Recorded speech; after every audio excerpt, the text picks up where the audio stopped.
Okay, we're doing another interview here on Wednesday before things get started. Ma'am, what's your first name? I'm Susan. Susan, where are you from? I'm from New Mexico. So that's a long trip to come here to CPAC. Yeah. Now, is this your first CPAC, your fifth? My first CPAC. So first CPAC, you've come all the way from New Mexico to come to CPAC. Right. What made you decide to come this year? I guess the opportunity of having the time to do so. So other things kept you away before, and now the time is free, and you... Yeah. Work, school, business, just get caught up. And I thought, okay, now's the time. I have a little extra time on my hands, so I'd like to go check it out and see what it's all about. I've seen it on TV, and I certainly support the conservative perspective.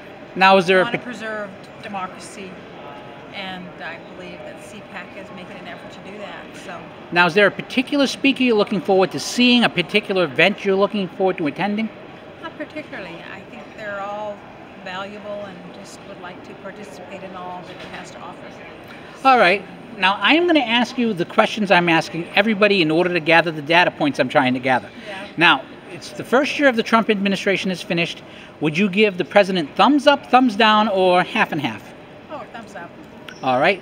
I'm going to combine these two questions into one because everyone seems to answer them together anyways. What is your favorite accomplishment of the president this year, and what's the thing that's disappointed you the most? I think there are so many that I think that he accomplished to rate them. Certainly the tax break. Certainly, I think his attack is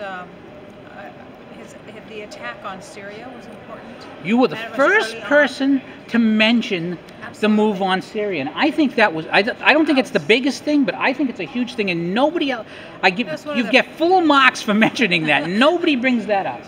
That was one of the first, I think, definitive actions that he took. Without hesitation, he did what. And he did it while the Chinese were there, just to show, just so you know who's boss. No one's going to sway him. What's right is right, and I felt that was very right. All right, and what disappointed you? Disappointed me? The disappointment is how the national media is continually attacking him. So it's not his. Giving him an opportunity. So it's not his disappointment. It's the disappointment in the reaction to him. All right. Now, obviously, 2018 midterm elections. Republicans need to can't lose more than 24 seats in the House and the Senate. I think they have a pretty big advantage with 25 Democrats running. So I'm presuming that things are looking better for them than the raw numbers show. What kind of odds would you give the Republicans for keeping the House and Senate, or do you expect them to lose one? What do you, 60-40, 50-50? No, I expect them to win. You do expect them to? Absolutely. All right. And what do you think President Trump can and should do in order to help them win? I think doing the same job that he's doing. He works to resolve problems that are around us, and to respond to them. He doesn't shy away, and I believe just keep on doing what he's doing. All right, final question, and this is, again, a question I've asked everyone, and it's because you're from New Mexico, this might be more relevant to you. There's been a lot of talk about a deal. We give them DACA, we get the wall. Presuming that we actually get a wall and not a promise for the wall, would you object to that deal, DACA for the wall? No, I think we need a wall. That's absolutely. So I think that's a great step.